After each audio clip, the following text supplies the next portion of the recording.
And also to give us more insights in terms of what is unfolding in Niger at this moment and as to how the ECOWAS nations intend to take this forward.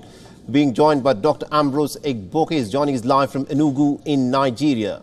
Dr. Ambrose is the chairman of the Guild of Public Affairs Analysts. Thank you very much indeed, sir, for joining us here on WION. The question that I want to ask you is this. The leaders of the 15 heads of states of ECOWAS have put their heads together in the Nigerian capital of Abuja to discuss the future course of action. But what is interesting is that they now seem to have toned down what earlier would have sounded like a threat. Earlier it was a clear ultimatum that there could be a use of military force, but that is no longer the case in terms of what is now being heard by the ECOWAS leaders in Abuja. Well, it is a diplomatic force span for the leaders of ECOWAS to have issued ultimatum before the dialogue. Military option is what I also support in terms of as a last resort, because Africa has been plagued with coups and counter coups for over 60 years. And we must put a stop to that nonsense, because coup is not part of modern governance, and so must be stopped in Africa. And then there are other powers, like the Western powers and some other countries is outside Africa, have used coups in Africa to destabilize governments, legitimately elected governments, since the 1960s. And have used the military to do their bidding in Africa over the years. So there must be a clear message to coup plotters in Africa that Africa is no longer for coup. Because every progressive government all over the world, it's in third world countries that are beginning to advance, like India. We talk about Singapore. We talk about even the UAE. Right. We talk about countries, Brazil and other countries that were in the third world, are now beginning to advance. Look at the BRICS nation. Right. These countries are not ruled by coup plotters. They are not ruled by the military. So, but the ECOWAS, in trying to tackle that, I think put the cart before the horse. We are supposed to, first of all, secure the release of the ousted president to make sure that he is alive. And we are supposed to have what's called an exit, an exit pathway for him, maybe right, to go to asylum in maybe Nigeria, Togo, or any of these African countries, ECOWAS countries. And then you bring him out first.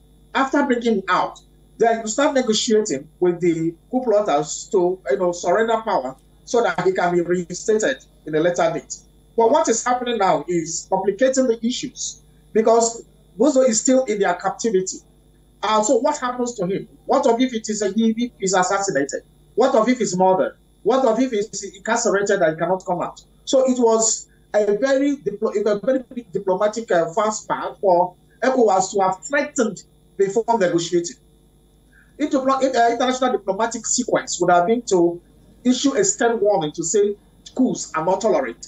Right. You follow that up with a contingent, and then to negotiate the release of the ousted president. After that, Dr. Ambrose, I think you've made a couple of very important points here. Now, the question that I want to ask you is this. ECOWAS now appears to be more willing to negotiate, try and see whether diplomacy can work. But the question is this, with what is happening inside of Niger, where the military junta has now announced a government, 21 new cabinet ministers have been named, some of the coup leaders are part of this cabinet. It does not appear that the military junta in Niger wants to negotiate at all about the fact that it is in charge in the country now.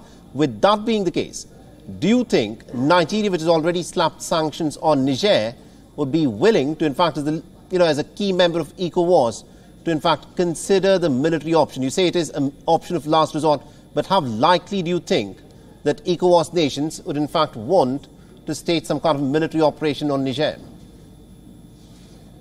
I feel that the Nigerian government has to be very cautious in this matter, because it is looking like a Nigerian-Niger affair. It is not. It is an ECOWAS affair. Though I do agree that Nigeria has a very strong leadership role to play in ECOWAS, but again, it should not go to it as a loner. Some certain actions taken by the Nigerian government makes it look as if it is a Nigerian-Niger issue.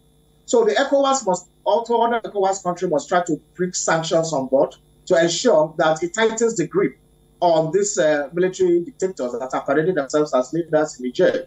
Right. One of the things that should do, why coups are succeeded in Africa, is that after the coup, these leaders attend ECOWAS meetings. These military leaders become part of ECOWAS and organization and the AU, African Union, So what can start happening is that other countries, especially the border countries that share the same boundary with Niger, should have closed the boundaries and make sure that we tighten sanctions against Niger, and make sure the leaders in Niger do not attend ECOWAS meetings, do not attend AU meetings, do not are recognized as pariah states in the Committee of Nations. These will make sure that they surrender power quickly. And I think that could be a way forward. Thank you very much indeed, Dr. Ambrose, for joining us and getting us all those insights. We're completely out of time on this topic, though, but this is a story that we'll continue to track very closely here on WION. Thank you for having me. WION is now available in your country. Download the app now and get all the news on the move.